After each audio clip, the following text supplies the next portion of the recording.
In 1997, 7 cousins vanished without a trace from the Lakeshore Motel in North Carolina. Their cars remained in the parking lot. Their wallets, clothes, and personal items were untouched, but the cousins themselves were never seen alive again. They called it the Vanishing Cousins. 25 years later, fragments of the truth are beginning to surface. But what really happened that night at Lakeshore Motel? Was it family loyalty? A pact? Or something so dark no one dared speak it aloud?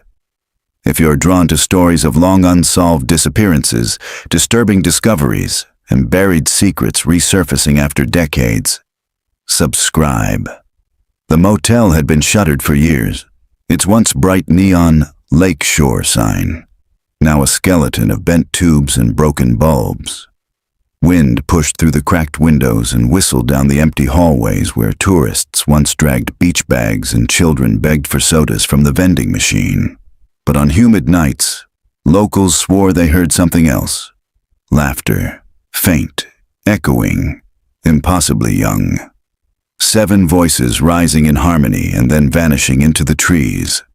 The police files told a colder story. On July 6, 1997, Margaret Collins, the motel manager, arrived for her morning shift and noticed something odd. 7 sets of keys were still in the drop box, neatly stacked. Their rooms looked freshly slept in, beds unmade, luggage open, toothbrushes wet. But not one of the cousins had checked out. By noon, worried parents and siblings had called. By nightfall, the motel parking lot was filled with sheriff's deputies and search dogs, their flashlights bouncing across the tree line. The cousins' vehicles sat untouched. None had signs of forced entry. No wallets, credit cards, or IDs had been taken. And then came the silence. Weeks passed. Leads dried up. Tips turned to rumors. The sheriff's office boxed up the files and moved on. But in the quiet homes of North Carolina, the families never did. Birthdays passed uncelebrated. Chairs sat empty at Thanksgiving. And for 25 years, one question rotted in the back of everyone's mind. What happened to the 7 cousins at the Lakeshore Motel? 25 years later. The air was heavy with the smell of lake water and gasoline when Detective Sarah Monroe stepped out of her cruiser. She had been a child herself when the disappearance happened, barely 10 years old, living just 2 towns over. She still remembered the news anchors, the crying mothers, the grainy school portraits of each cousin plastered across the evening broadcast. Now she was 35, assigned to cold cases and standing in front of the rotting carcass of the Lakeshore Motel. She adjusted the strap of her leather bag and scanned the parking lot. Overgrown weeds split the cracked asphalt. The office door hung open at a crooked angle, graffitied with initials. Somewhere in the distance, a cicada buzzed, harsh and steady. The sheriff's office had reopened the case reluctantly, pressured by new evidence that had surfaced when the motel was finally sold to developers. Workmen clearing debris from room 6 had found something behind the wall, something that didn't belong there. Sarah hadn't seen it yet. The box waited inside. She drew a slow breath and walked across the lot, her boots crunching on loose gravel. Memories clung to the place. Families had gathered here once, searching, weeping. Now she felt the echo of that desperation pressing against her ribs. Inside, the motel office smelled of mildew and dust. A single light bulb swung above the front desk where a cardboard evidence box sat waiting. Sheriff Hal Brody leaned against the counter, arms crossed, his face worn from years of unfinished cases. "Thought you'd want first look," he said gruffly. Sarah set her bag down and lifted the box lid.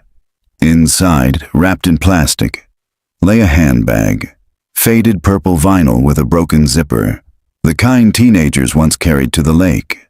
But it wasn't the bag itself that made her throat tighten. It was the dark stain across the bottom, soaked deep into the lining, still visible after decades. Blood. And tucked into the side pocket, a Polaroid. 7 cousins sitting on the motel's dock, smiling at the camera. The timestamp burned into the bottom.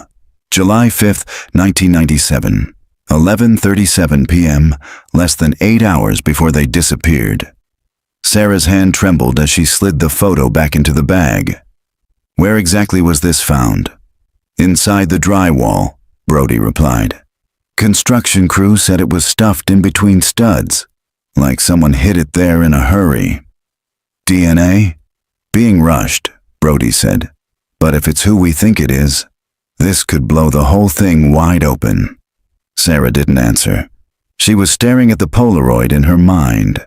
The cousins' faces, their smiles, the lake behind them black as oil. They had vanished together. And now, after 25 years, a trace had clawed its way back to the surface. Sarah closed the evidence box, her jaw tightening. The past wasn't done with them. Not yet. The small-town diner off Highway 47 still smelled like fried onions and old coffee. Its blinds rattled in the weak breeze that slipped through a cracked window, and a neon open sign buzzed above the door. Detective Sarah Monroe sat in a corner booth with her notepad, waiting for Margaret Collins. The former motel manager had been the first witness back in 1997, the one who found the cousins' rooms empty that morning. Now, in her late 60s, she had agreed to meet Sarah only after 3 phone calls and the assurance that the new evidence wasn't a false alarm. When Margaret finally entered, her presence filled the diner with a kind of fragile defiance. Her hair was thinner, her steps slower, but her eyes, sharp, suspicious, scanned the room as if expecting ghosts. She slid into the booth across from Sarah, folding her hands. "I told everything back then. I don't know what else you expect me to say." Sarah offered a small, careful smile. "I just need to go over it again. Memory changes. Sometimes details surface after years." Margaret's lips pressed tight. "Memory doesn't change. What I saw that morning, I'll never forget." The waitress arrived with 2 cups of coffee, black and steaming. Sarah thanked her, then turned her full attention on Margaret. "Start with the morning of July 6th, Sarah said gently. Margaret's eyes unfocused, retreating into the past. "I came in early. Sun wasn't fully up yet. I remember the sky was pink over the lake. I checked the key drop box, and all 7 keys were in there, lined up neat as can be." She shivered slightly. "It struck me strange, because families always stagger out, 1 late, 1 early. But 7 all at once? Not likely." "And when you went to the rooms?" "They'd been slept in," Margaret said firmly. "Beds messy, showers damp, luggage open. It looked like they'd all gone down for breakfast, except they never came back." Sarah scribbled notes, though she knew the details from the files. What mattered wasn't the facts, but the way Margaret carried them, the hesitation, the shadows in her voice. "Do you remember seeing anyone unusual around the motel that weekend?" Sarah asked. Margaret frowned. "Tourists came and went. There was a couple with a dog. 2 fishermen stayed the night. But unusual? Nothing that screamed danger." Sarah let the silence stretch, then leaned forward.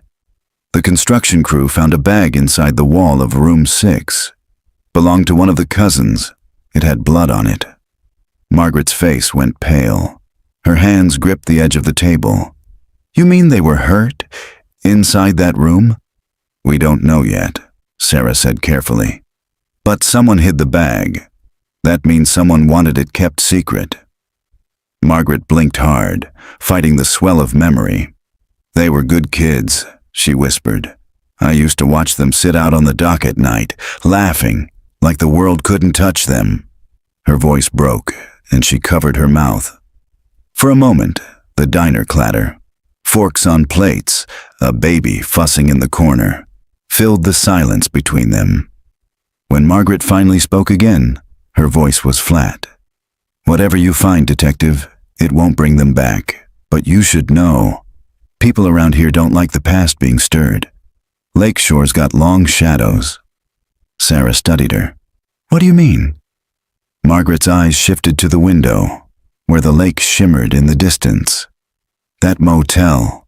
It wasn't just a business. Families fought there, lovers snuck in, drifters passed through. I heard things over the years, saw things I couldn't tell the sheriff because I had no proof. Like what?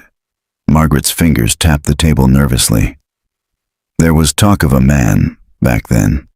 Someone who'd been watching the cousins. Came around the gas station asking questions about them, but when the police asked, nobody admitted seeing him. Too scared, maybe. Or maybe protecting someone. Did you see him yourself? Sarah pressed. Margaret hesitated, then shook her head.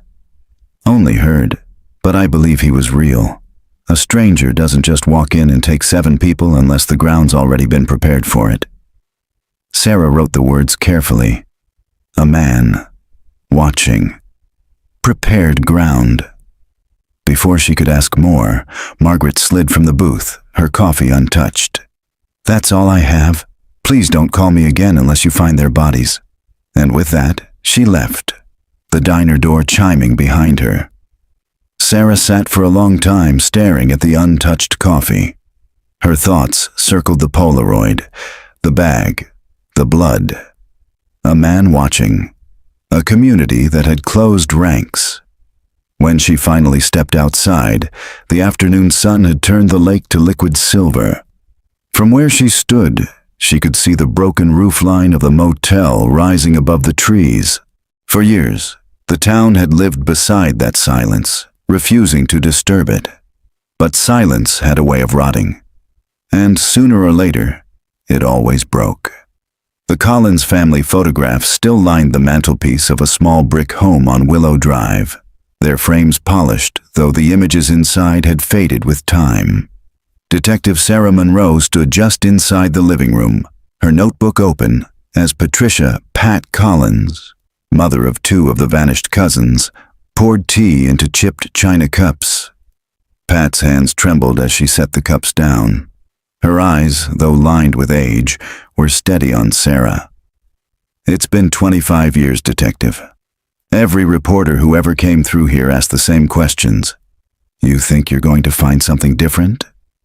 Sarah spoke gently. I don't know what I'll find, but I do know something was hidden in that motel wall, and it doesn't belong there. If there are things you didn't tell the sheriff back then, now is the time. Pat settled into the sofa, smoothing her skirt. A framed portrait above her showed all 7 cousins together, lined up on the motel dock in their swimsuits, arms linked. The photo had been taken the very summer they vanished. They were more than cousins, Pat said quietly. They were best friends. Every summer we brought them to the lake. They'd swim until their skin was wrinkled. They'd roast marshmallows. My sister and I thought it was the safest place in the world. Her voice broke, and she lifted the teacup as if hiding behind it. Sarah let the silence settle. It was a trick she'd learned early. Let the weight of memory fill the room, and people would speak more than they intended. Pat set the cup down and exhaled. The week before they disappeared, I noticed something. They were quieter, secrets between them. Not the usual teasing and laughter. They'd go off in little groups, whispering. My daughter Angela wrote in her diary about plans, but the diary was never found with her things. Sarah's pen froze. Plans. That's what she wrote, just one word. Plans. Pat's eyes searched Sarah's face. Do you think they left willingly? That it was some kind of pact? Sarah considered her words carefully. If it was, why hide the bag in the wall? Why leave their cars behind? Pat's lips trembled. Because maybe they didn't get to finish what they planned. A creak at the doorway interrupted them. An older man with white hair and a cane leaned heavily against the frame. His voice rasped, weathered but sharp. They didn't leave on their own. Pat's husband, Richard, entered slowly. His eyes, clouded by cataracts, still carried a piercing weight. He lowered himself into a chair across from Sarah. I told the sheriff back then, Richard said, but he wouldn't listen. There was someone watching them. A truck. Red Ford, 85 or 86, with a busted tail light. Parked across the road from the motel most nights. I saw it myself. Pat closed her eyes, shaking her head. You don't know that it was connected. It was, Richard insisted, his cane tapping the carpet. I'm not senile, Pat. I know what I saw. Always the same truck. Always the same man smoking on the hood, just watching. Sheriff said it was coincidence. I say it was hunting. Sarah leaned forward. Did you get a plate number? No, Richard admitted. But I remember the bumper sticker. Faded. Said something about honor the hunt. One of those outdoor slogans.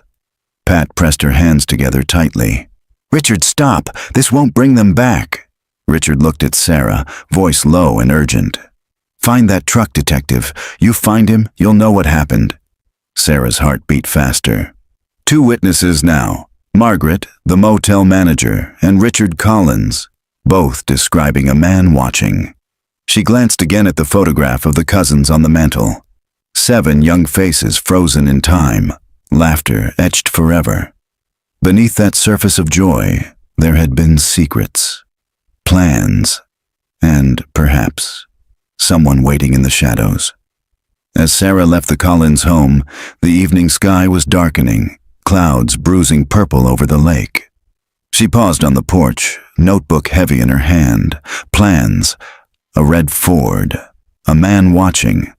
The pieces were beginning to form a picture, but she couldn't yet see if it was a portrait of choice or of terror. The sheriff's archives smelled of cardboard and dust. Detective Sarah Monroe spread the case files across a long oak table under fluorescent lights, the paper edges curled from years of storage. She had requested everything from the original investigation, photographs, witness statements, forensics that felt primitive now. Each folder carried the cousins' names: Angela, Daniel, Claire, Matthew, Sophie, Josh, and Leah. 7 threads tangled in one unsolved night. Sarah flipped through reports until she reached the timeline. The cousins' last confirmed movements on July 5th, 1997. 8 p.m. Dinner at Lakeshore Diner. Witness. Waitress remembered them laughing, ordering too much food, leaving a generous tip. 9:15 p.m. Stopped at gas station for sodas and chips. Clerk noted rowdy but polite. 10 p.m. Returned to motel, seen carrying blankets toward the dock. 11:37 p.m. Polaroid timestamp. 7 cousins smiling at the water's edge. After midnight, no confirmed sightings. The gap stretched like a chasm. Sarah studied the Polaroid again. In the background, the motel's neon sign glowed red against the dark trees. One cousin, Daniel, sat slightly apart, his smile thinner, his eyes shadowed. Why did he look different? She turned to his file. Daniel Collins, 19th college freshman, introverted. Police had interviewed his roommate, who described him as restless that summer, like he was waiting for something. And then there was Angela's diary, missing. Sarah scribbled in her notebook. Angela, plans. Daniel, restless. Polaroid, distance. The cousins hadn't simply vanished. Something had been brewing between them. She closed the file as the sheriff entered, carrying 2 styrofoam cups. Coffee. Hal Brody grunted, setting one beside her. He lowered himself into the chair opposite. You're digging deeper than anyone's bothered in years. Sarah took a sip. Because something was missed. Look at the gaps. We know where they were until 11:37. After that, nothing. But someone saw them. They didn't just dissolve. Brody rubbed his jaw. You're thinking someone local. Knows the woods, knows the lake. And had been watching, Sarah said firmly. More than one witness saw a man in a red Ford. Tail light busted. Honor the hunt bumper sticker. Did you ever track that down? Brody's silence was answer enough.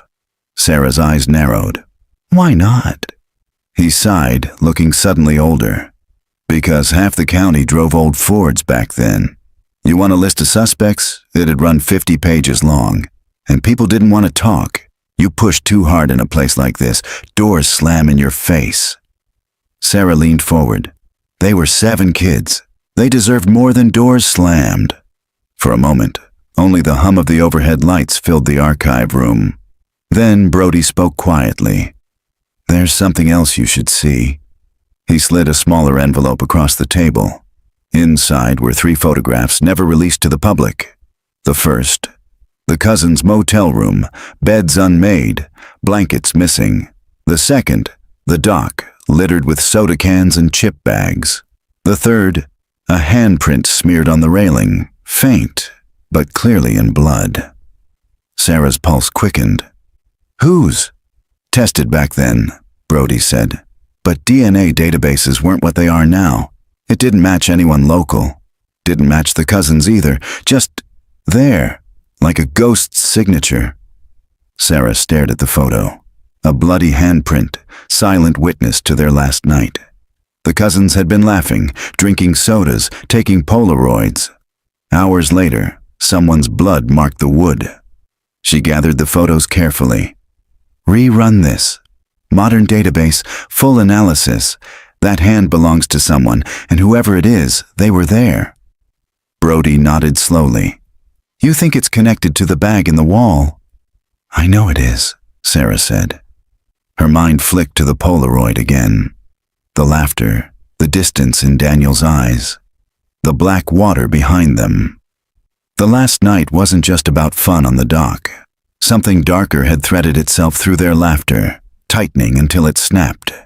And somewhere in the shadows, a bloody hand had reached out. The Lakeshore Diner hadn't changed much in 25 years. The vinyl booths were patched with duct tape. The jukebox in the corner still ate quarters without playing, and the same brass bell jingled above the door when Detective Sarah Monroe stepped inside. The waitress behind the counter glanced up, squinting at Sarah's badge. "You hear about those kids again?" Sarah nodded. "The cousins. I am retracing their last night." The waitress, name tag reading Darlene, leaned on the counter. Her hair was pinned in a loose bun, streaked silver now. "I served 'em. July 5th, 1997. Can still see 'em crammed in that corner booth laughing like fools. They were loud but sweet. Paid in cash. Left me a $10 tip on a $20 tab. Teenagers don't do that." Sarah pulled out her notebook. "Do you remember anyone watching them? Anyone unusual in the diner?" Darlene frowned, eyes unfocusing as memory dragged her back. "Funny you ask. There was a man at the counter. Didn't order much, just coffee. Kept glancing at them. Thought maybe he was annoyed by the noise. But when they left, he left right after." Sarah's pen scratched across the page. "Can you describe him?" "Tall, thin, wore a baseball cap, gray stubble. Looked tired, like he hadn't slept in days. Not from around here, I'd have remembered." "You ever tell the sheriff?" "Course I did," Darlene said defensively.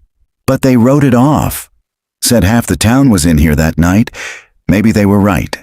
Maybe he was just some traveler. But I don't forget eyes like his. He wasn't looking at them like a stranger does. He was studying them." Sarah tucked her notes away. A man studying them. A man who followed. She thanked Darlene and drove a mile down to the old gas station. The pumps had been replaced, the convenience store remodeled, but the same man owned it, Frank Delaney, now in his 70s. Frank stood behind the counter, stooped but alert. "Detective, haven't heard about that case in years." Sarah showed him the Polaroid. "Do you remember seeing them this night?" He peered at it through thick glasses. "Sure do. Came in late, all laughing, arms full of chips. I remember because they argued about who was paying. Nice kids." "Did you see anyone else around them? Anyone hanging back?" Frank's brow furrowed. "Funny. There was a truck outside, red Ford, tail light busted. Parked near the pumps but didn't fuel up. Just sat there with the engine running. By the time I looked again, it was gone." Sarah's heart tightened. Margaret, Richard, now Frank. All three mentioned the truck. "You ever see it again?" she asked. "Couple nights after," Frank said. "Same truck, parked across from the lake. I figured it was some hunter, didn't think much of it then." Sarah folded the Polaroid, slipping it back into her pocket. "That truck matters, Mr. Delaney. If you think of anything else, anything at all, call me." Back in her car, Sarah sat gripping the steering wheel. The pieces were gathering.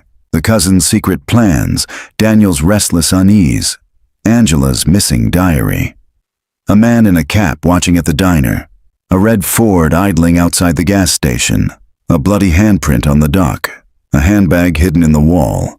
None of it fit neatly, but the outline of a hunter stalking prey was emerging. Her phone buzzed, a text from the sheriff. "DNA results in. Call me." Sarah's throat tightened. She started the engine, gravel crunching under her tires. Whatever name came attached to that bloody handprint, it would drag the past into the light, and the silence around the 7 cousins would not hold much longer. The sheriff's office felt colder than usual when Detective Sarah Monroe stepped inside. Sheriff Hal Brody was waiting in his glass-walled office, holding a manila folder like it weighed more than stone. "Results came in this morning," he said as Sarah closed the door behind her.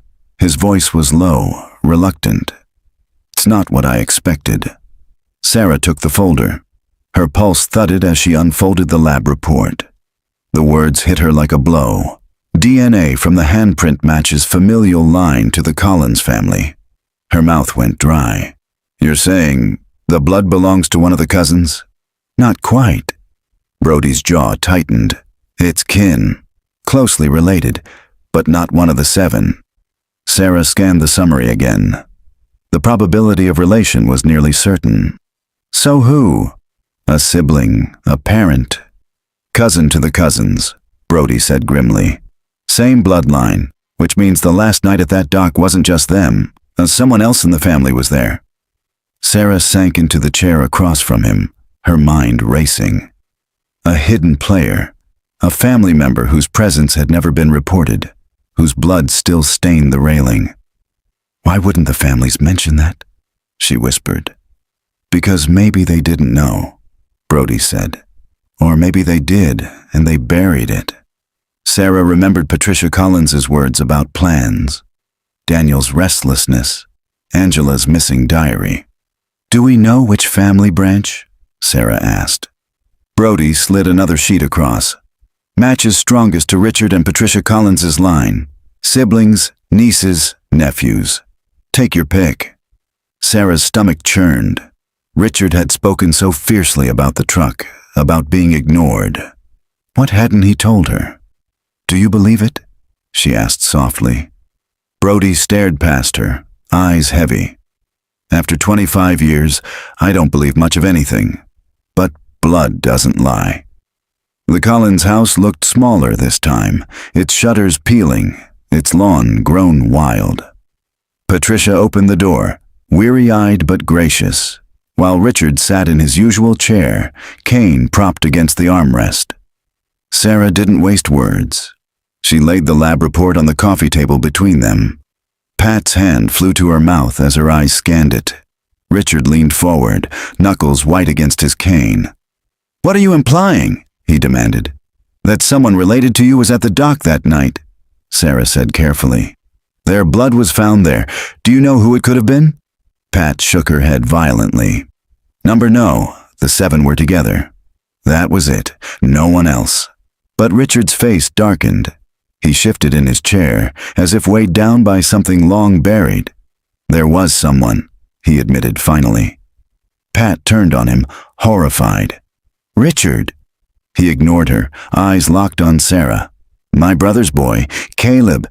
He wasn't part of the reunion, but he came by that summer, drifting in and out. Troubled kid, always watching the others, like he wanted to belong but didn't." Sarah's chest tightened. "Why didn't you tell the sheriff?" "Because Caleb disappeared 2 weeks later," Richard said. His voice trembled. "They found his motorcycle at a rest stop in Tennessee. No trace of him since. Sheriff said he probably ran off. I believed him, wanted to believe him, but maybe..." His voice broke. Maybe he was there that night, and maybe he didn't run at all. Pat's face was ashen. "Don't do this. Caleb was family. He was a sweet boy." Richard's eyes glistened. "Sweet boys leave blood on railings?" Silence fell thick in the room, broken only by the ticking of a mantel clock. Sarah's mind spun. Caleb Collins, the missing cousin. His name had never appeared in the files, a ghost relative, forgotten by the official record. But now his blood tied him to that night. "Where was Caleb staying?" Sarah asked. Richard swallowed. "With us, for a while.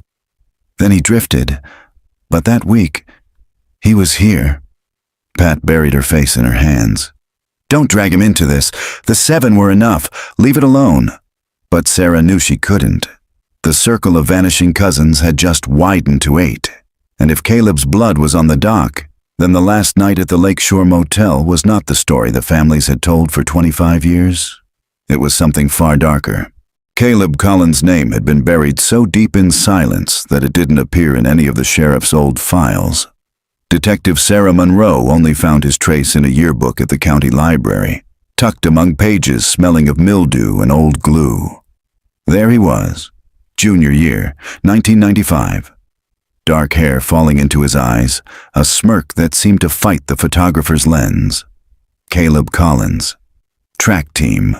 Shop club. The librarian, a woman with a hearing aid and hands like parchment, leaned over the desk. He was a wild one, that boy. Never fit in with the Collins kids, though he tried. Got into fights, always tinkering with engines. I remember him roaring around town on that old Honda motorcycle. Sarah turned the page slowly. "Do you know what happened to him?" The librarian shrugged. "Folks said he ran off, but I always thought he was swallowed up by that lake, same as the others." Later that afternoon, Sarah sat in the sheriff's archive room again, reviewing Caleb's thin file. 2 reports, one about a fight at the high school, another about his motorcycle abandoned at a Tennessee rest stop. That was it. Nothing about the reunion, nothing about the motel, no mention of his connection to the vanished 7. She tapped her pen against the desk. How could an entire person, a cousin, be erased from the record? She drove to a mechanic shop on the edge of town, following a lead from the librarian. The garage door was open, country music low on a dusty radio, and the air reeked of oil and gasoline.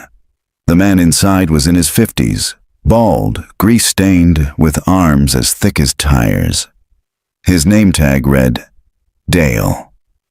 "Detective," he said, wiping his hands on a rag. "Haven't heard Caleb's name in years. What's this about?" "I need to know what kind of person he was," Sarah said. Dale leaned against the workbench, thinking. Kid was restless, smart with machines, dumb with people. Worked here a summer. Could fix anything with an engine, but he had a temper. One time, a customer complained about a bill. Caleb slammed a wrench through the hood of a Buick. Sarah's stomach tightened. "Violent?" Dale shook his head.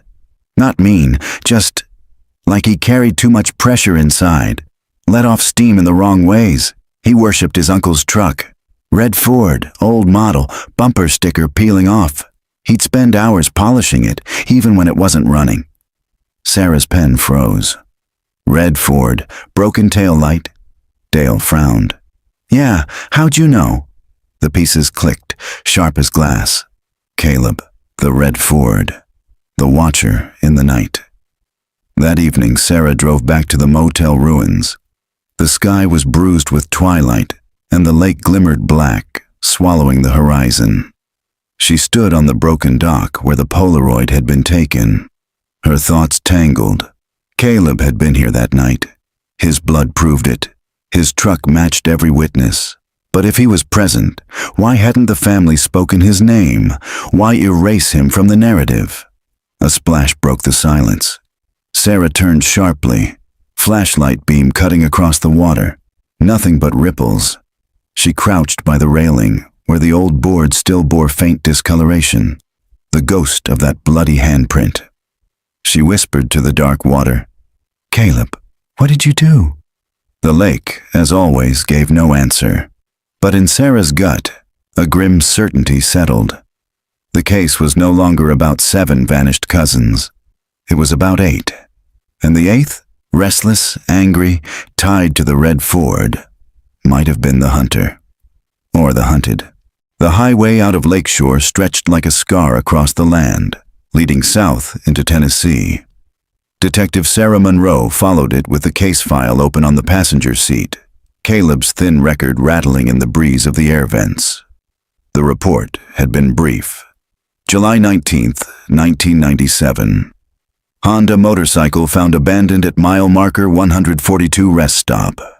License plate confirmed registered to Caleb Collins. No sign of the rider. 2 weeks after the cousins vanished. Sarah arrived just before dusk. The rest stop was half forgotten. Cracked pavement, a soda machine long unplugged, graffiti scrawled across the concrete picnic tables. Truckers idled their rigs near the edge of the lot, their engines humming like distant thunder. She stood where Caleb's motorcycle had been found, picturing the scene. The machine propped neatly on its kickstand, helmet balanced on the seat, keys still in the ignition. It didn't look like a breakdown. It looked like surrender. Inside the rest stop office, a gray-haired attendant shuffled through old records. "You're lucky," he told her, adjusting his glasses. "Most of our logs from the 90s are gone, but we kept a few incident reports. Here, July 1997. Sarah scanned the faded paper. 2 truckers had reported suspicious activity the same night the motorcycle was found. A young man, matching Caleb's description, had been seen walking into the woods with another man. Her breath caught. "Another man?" The attendant shrugged. "That's what it says. Tall, older, wearing a cap. No names. Truckers didn't stick around to ask questions." Sarah's mind reeled. Caleb hadn't vanished alone. Someone had led him, or taken him, into the trees. She tracked down one of the truckers listed in the report, a retired driver named Harold Dean. He lived in a trailer outside Nashville, his walls lined with faded maps and license plates. Over black coffee, Harold squinted at the Polaroid Sarah laid on the table. The cousins on the dock. Caleb's yearbook photo beside it. "Yeah," Harold said slowly, tapping the yearbook picture. "That's the kid.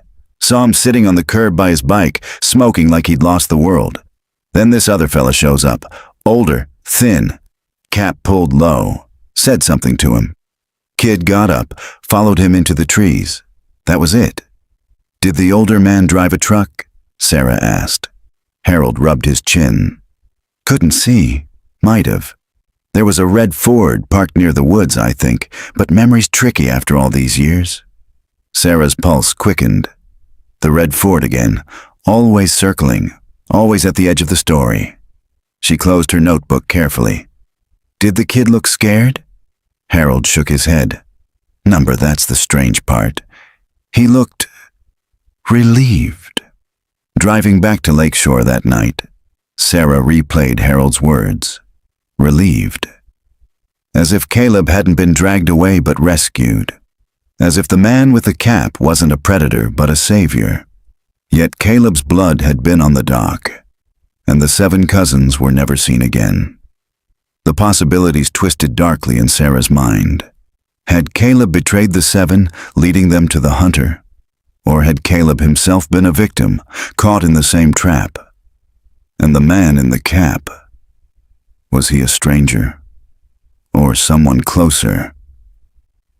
As the lake came into view, its surface black under the moonlight, Sarah felt the weight of it pressing against her chest.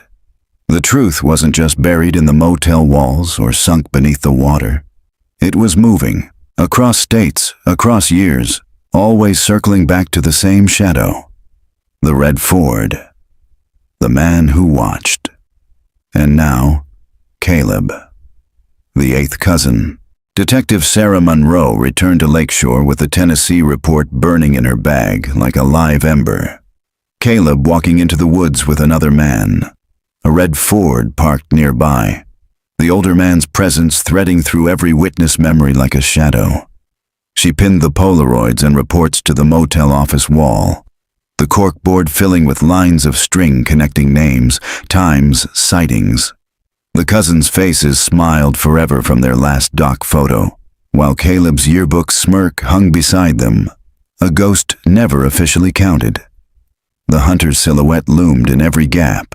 2 days later, she knocked on the door of Margaret Halbrook, aunt to 3 of the missing cousins.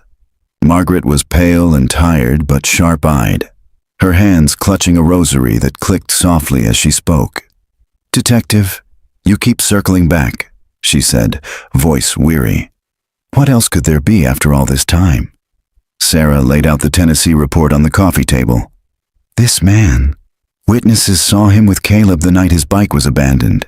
Cap pulled low, thin-build, gray stubble. Did that description match anyone the cousins knew?" Margaret's rosary stilled. Her lips parted, then pressed tight again. "What is it?" Sarah pressed. Margaret looked away, her voice barely audible. "That sounds like my brother." Sarah froze. "Your brother?" "Elliot," Margaret whispered. "He was troubled, always drifting, never married. Sometimes he'd show up at reunions, sometimes not. He wore that same damned baseball cap, even indoors." Sarah's pulse pounded. "Why didn't anyone mention him in the original investigation?" Margaret's eyes filled with tears. "Because we thought he'd already gone. He'd left town that summer, at least that's what we told ourselves." "Or what someone told you," Sarah said softly. Margaret's silence was answer enough. Back at the sheriff's office, Sarah dug into old employment and arrest records. Elliot Barrett, drifter, odd jobs, minor bar fights. Never charged with anything serious. But in one traffic citation photo taken in 1996, there it was. A red Ford. Tail light cracked. Sarah stared at the printout until her throat went dry. Elliot Barrett, uncle to the missing cousins, the man in the cap. She shoved the photo across Brody's desk. It was him. All along, he was there. Brody rubbed his temples. "We questioned the families 25 years ago. Not one mentioned a brother named Elliot." "They protected him," Sarah said, "or they feared him." That night, Sarah returned to the lake. She walked the broken dock under a sky littered with stars, the water black and silent around her. She whispered the names one by one: Angela, Daniel, Claire, Matthew, Sophie, Josh, Leah, and then softly, Caleb. 7 cousins, plus 1. All tangled with a man in a cap who should have been family, not predator. Her flashlight beam caught on something beneath the railing, metal glinting. She crouched, pried with her penknife, and pulled free a rusted bottle opener wedged between the boards. Faded letters were still visible. E. Barrett. Her hand trembled around the relic. Elliot had been here, watching them, bleeding into the wood, leaving behind his name like a whisper. And if Elliot was the hunter, then the family's silence was not ignorance. It was complicity. Rain drummed against the Collins porch roof as Detective Sarah Monroe stood at the door, soaked and relentless. Richard Collins opened slowly, cane in hand, suspicion etched in his eyes. "You again?" he muttered. "Yes," Sarah said, stepping inside without waiting for an invitation. The living room smelled of dust and lemon cleaner. Patricia sat on the sofa, her rosary tight in her hands, eyes darting nervously. Sarah laid the photo on the coffee table. Elliot Barrett's cracked taillight Ford stared back from the paper, frozen in time. Richard's face went pale. Patricia's rosary fell silent. "Why?" Sarah demanded. "Did neither of you ever mention Elliot? He was your brother. The cousin's uncle. Witnesses saw him at the diner, the gas station, the Tennessee rest stop. His blood was on the dock. He was here. With them." Patricia shook her head violently. "You don't know what you're saying." "Don't I?" Sarah's voice sharpened. "I've got a bloody handprint tied to your bloodline. a bottle opener with his name wedged in the dock, and every witness in town remembers a man in a cap. That was him. Elliot Barrett didn't vanish into thin air. He's at the center of this. Richard lowered himself into his chair slowly, shoulders sagging. We swore. Swore what? Sarah pressed. Patricia's hands trembled as she covered her face. We swore not to speak his name again. Not after that summer. It was the only way to keep the family intact. Sarah leaned closer, her voice quiet but deadly. 7 children disappeared. 1 more, Caleb, vanished in Tennessee. You kept silent because of family pride, because you didn't want to admit your brother was circling them like a wolf? Richard's knuckles whitened on his cane. His voice cracked like brittle wood. We didn't know what he'd done, only that he was there, always hovering, always watching. He made people uneasy. But blood is blood, detective. You don't drag your own through the mud unless you have proof. And no one had proof. Until now, Sarah said. She left the Collins house with the storm pounding harder, the air thick with rot and secrets. In the motel ruins that night, she set her flashlight on the counter of the gutted office. She pinned Elliot's photo beside the cousin's smiling Polaroid. 2 images, one of laughter, one of silence. She stared at Elliot's shadowed face until her stomach turned. The hunter wasn't a stranger at all. He was family, an uncle, the one they were supposed to trust. But why? Why stalk his own blood? Why trail them across states? Why leave a bloody handprint, then vanish himself? Sarah closed her eyes, the rain hammering against the roof. The silence of the Collins family was no longer just cowardice. It was guilt. And guilt always meant there was more to the story.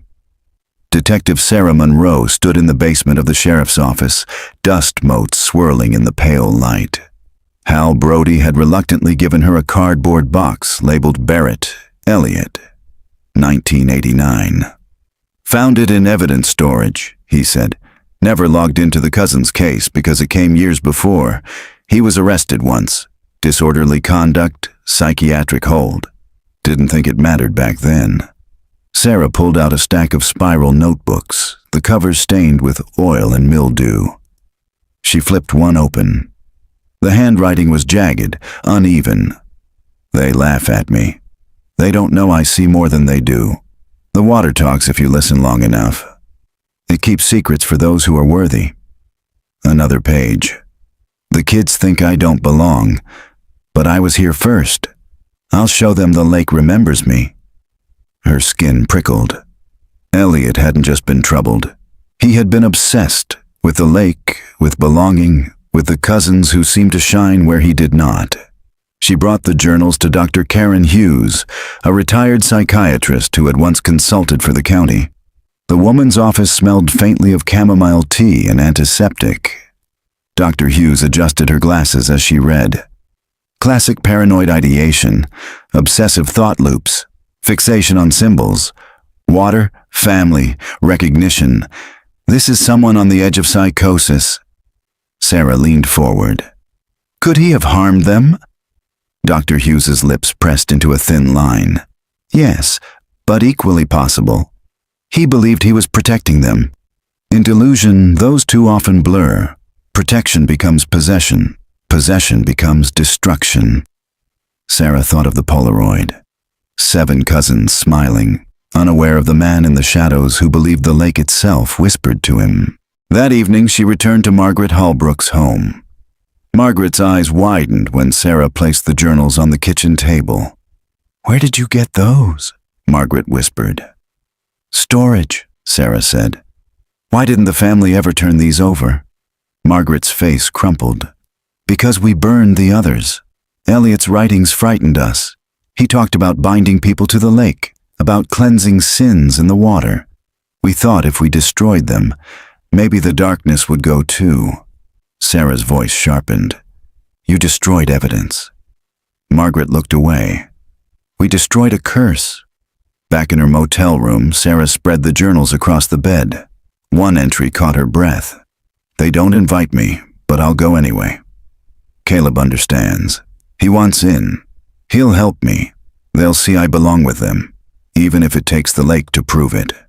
Sarah stared at the words until her vision blurred. Caleb. The eighth cousin. Not just a victim. Not just a witness, a partner. The red Ford. The handprint. The bloodline. It hadn't been Elliot alone. It had been Elliot and Caleb together. And maybe that was why the family had stayed silent. Because betrayal ran not from an uncle, but from within their own generation. The lake was still the night Detective Sarah Monroe returned, as if waiting. Moonlight silvered the broken dock, the reeds swaying in the faintest wind. She carried Elliot's journals under one arm, their pages swollen with damp, the words of a man whose mind had fused with water and memory. Sheriff Brody trailed behind her, his flashlight beam cutting a pale path. "You sure about this?" he asked. Sarah nodded. "The answers are here. They always were." At the end of the dock, she spread the journals on the boards. The words leapt up in the beamlight. "The lake will take what the world does not want. Caleb sees, Caleb believes. We'll bring them where they can't laugh anymore, where they'll never leave us." Brody swore softly. "He wrote it plain." Sarah's chest tightened. "Not plain enough. There's still a question. Did Caleb help willingly, or was he pulled under, same as the others?"